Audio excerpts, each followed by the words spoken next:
முதலமைச்சருடைய 40 நாள் அல்ல 5 ஆண்டுகளையும் பார்த்துவிட்டு அந்த வந்த ஏமாற்றத்தால் தான் இப்படி ஒரு தீர்ப்பை எங்களுக்கு வழங்கி இருக்கிறார்கள். ஆளுநர் மகிழ்ச்சி அதுல ஒண்ணுமே இல்ல, கீழே போட்டுருங்க. ரிஃபார்ம் பண்ணிட்டு இருக்கீங்கன்னு சொல்றீங்க, பண்ணுங்க. தூத்துக்குடியில என்ன ஆக்ஷன் எடுத்திருக்கீங்க அதை மட்டும் தெரிஞ்சுக்க விரும்புறேன். தூத்துக்குடியில ஒரு இன்சிடென்ட் சொன்னல உங்களுடைய சட்டமன்ற உறுப்பினர், அதுக்கு மட்டும் கொஞ்சம் விளக்கம் கொடுத்தீங்கன்னா நல்லா இருக்கும்.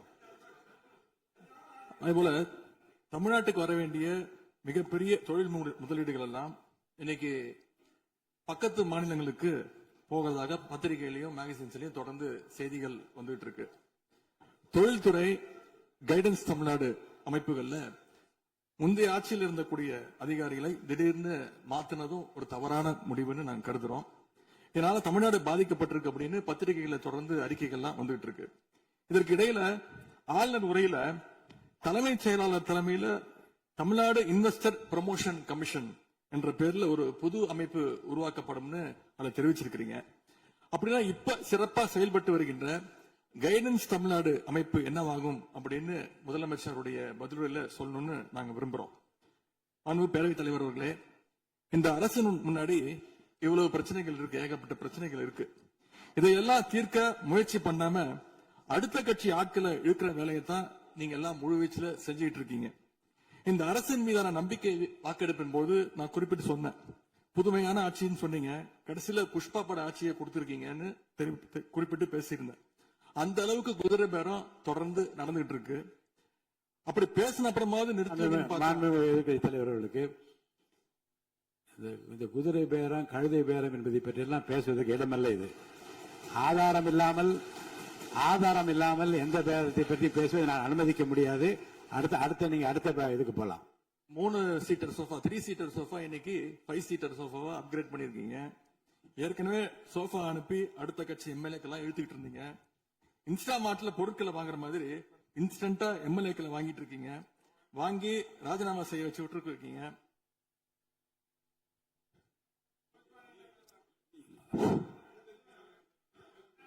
இல்ல நான் என்ன சொல்றேன், எந்த பேரத்தையும் பற்றி இங்க பேச அனுமதி கிடையாதுன்னு தான் நான் சொல்றேன்.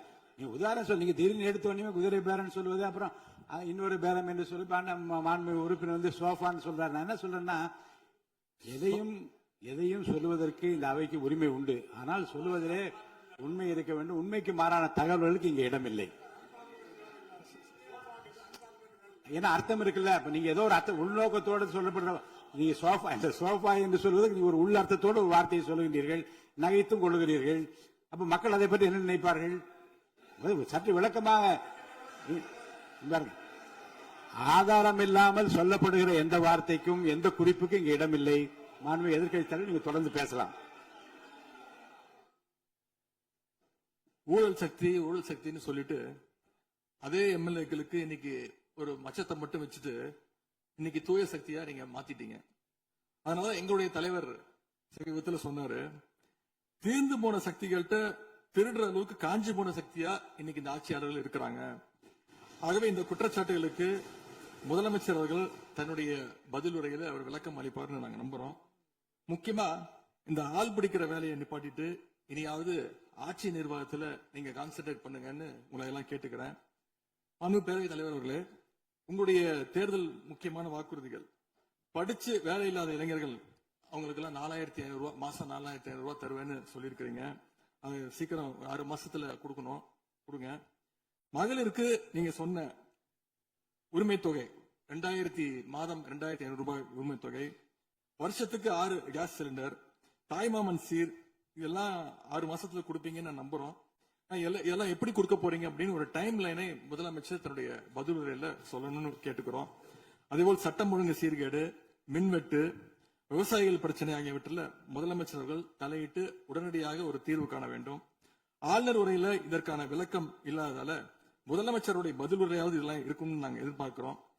இப்ப நான் கேட்டதுக்கெல்லாம் வழக்கம் போல பழக்க தோஷத்துல எல்லாத்துக்குமே திமுக தான் காரணம்னு எங்க மேல பழைய தூக்கி போடாம தப்பிச்சுக்காம தீர்வை நோக்கியதா முதலமைச்சருடைய பதில் இருக்கணும்னு நான் விரும்பி கேட்டுக்கொள்கின்றேன்.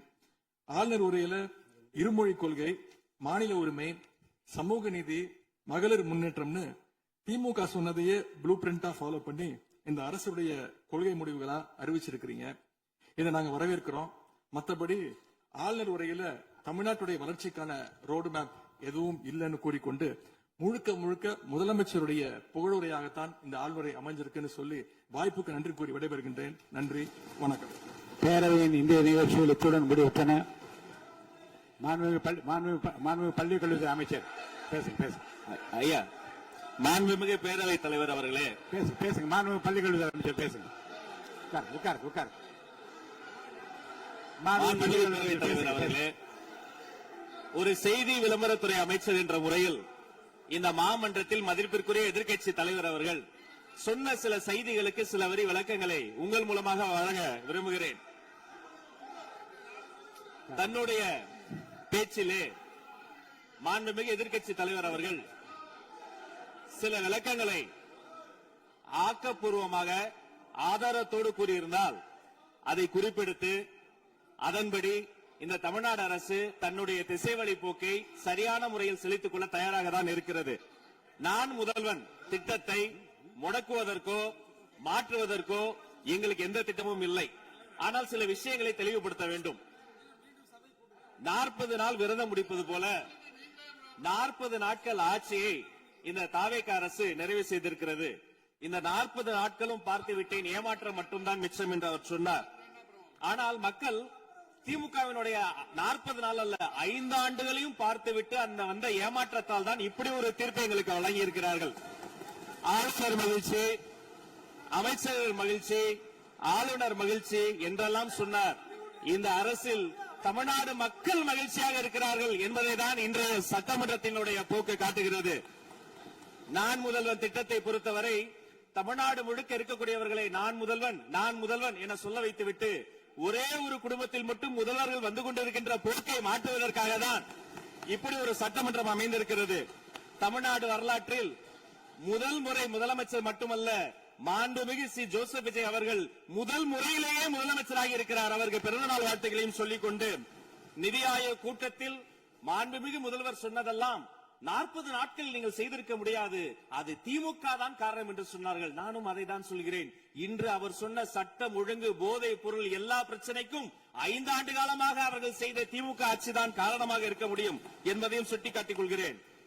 பள்ளி மாணவர்கள், ஒரு கல்வித்துறை அமைச்சர் நான், பள்ளி மாணவர்களினுடைய புத்தக பையிலே அன்றைய முதல்வர் ஸ்டாலின் படத்தை நாங்கள் போடவே இல்லையே என்று பெருமையாக சொன்னார். அப்புறம் ஏன் சார் லேப்டாப்ல மட்டும் அந்த படத்தை போட்டீங்க? நீங்க லேப்டாப்பில் போட்ட படத்தை எங்கள் மாணவர்கள் திண்ணர் வைத்து அழித்து விட்ட காட்சிகளும் சமூக வலைதளத்தில் பார்த்துக் கொண்டுதான் இருக்கிறோம்.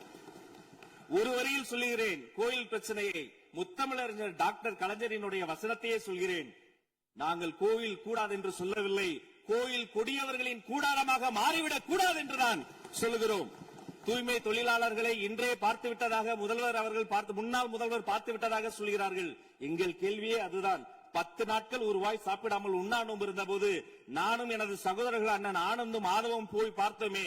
இன்று தூய்மை தேவதைகளை பார்க்கிற திரு ஸ்டாலின் அவர்கள் அன்னைக்கு ஏன் சார் பார்க்கல? ரிப்பன் மாளிகைக்கு அட்ரஸ் தெரியலையா? எப்படி போக வேண்டும் என்ற பாதை தெரியவில்லையா? தமிழ்நாடு எத்தனையோ திருடர்களை பார்த்திருக்கிறது. அலிபாபாவும் 40 திருடர்களையும் கூட பார்த்திருப்பீர்கள். அலிபாபாவும் பியூஸ் கேரிய திருடர்களையும் இப்போதுதான் எங்களுடைய மின்சாரத்துறை அமைச்சர் பார்த்துக் கொண்டிருக்கிறார். அதை குறித்த நடவடிக்கை எடுக்கப்பட்டுக் கொண்டிருக்கிறது. அவர்கள் மின்வெட்டை குறித்து சொன்னதற்கு மாண்புமிகு புரட்சித் தலைவி அம்மா அவர்கள் இதே மாமன்றத்தில் சொன்ன ஒரு வரியை சுட்டிக்காட்ட ஆசைப்படுகிறேன். இந்த மாமன்றத்திலே தமிழ்நாட்டிற்கு மின்சார தடையை அறிமுகம் செய்த திமுக எதற்கு மின்சார தடையை பற்றி பேசுகிறது என்று அவர் கேட்டார். கலைஞர் வண்ண தொலைக்காட்சி கொடுத்தார்கள், அந்த நாட்களை பார்க்க முடியாது.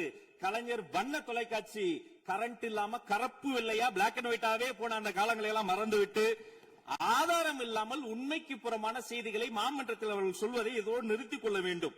நேரலையை குறித்து கேட்டார்கள். எனக்கு ஆச்சரியமாக இருக்கிறது. 3 ஆண்டு காலமாக ஒரு தொழில்நுட்ப கோளாறாக அன்றைய சபாநாயகர் நேரலையை இருட்டடிப்பு செய்து விட்டார். ஆனால் இன்று மாண்புமிகு சபாநாயகர் நேரலையை கொடுத்துக் கொண்டிருக்கிறார். அவருக்கு எங்கள் சார்பாகவும் நன்றியை கூறிக்கொண்டு, விவசாயிகளை குறித்து இந்த மாமன்றத்தில் ஒன்று சொல்கிறேன். தமிழ்நாடு வரலாற்றிலேயே விவசாயிகளினுடைய சங்கத்தின் தலைவர்கள் மீது குண்டாஸ் போட்ட ஒரு சர்க்கார் திமுக சர்க்கார். ஆனால் அவர்கள் கண்ணீரை போக்க நாங்கள் போராடி கொண்டிருக்கிறோம். அரசு பள்ளிகளில் எந்த கட்சிக்காரர்களும், அது தாவேகாரர்களாக இருந்தாலும் சரி, பள்ளி மாணவர்களை தொந்தரவு செய்யாதீர்கள் என்று சொன்னதோடு மட்டுமல்ல, பெருமையோடு சொல்கிறேன், எங்கள் கட்சியினுடைய ஒன்றிய செயலாளர் அரசு பள்ளியில் சென்று ரீல்ஸ் எடுத்ததற்காக நேற்றைய தினம் கட்சியை விட்டு நீக்கியிருக்கிறார் என்னுடைய பொதுச் செயலாளர். சட்டம் ஒழுங்கு பிரச்சனையை பற்றி பேசுகிறவர்களுக்கு அண்ணா பல்கலைக்கழகம் நினைவுக்கு வரவில்லையா?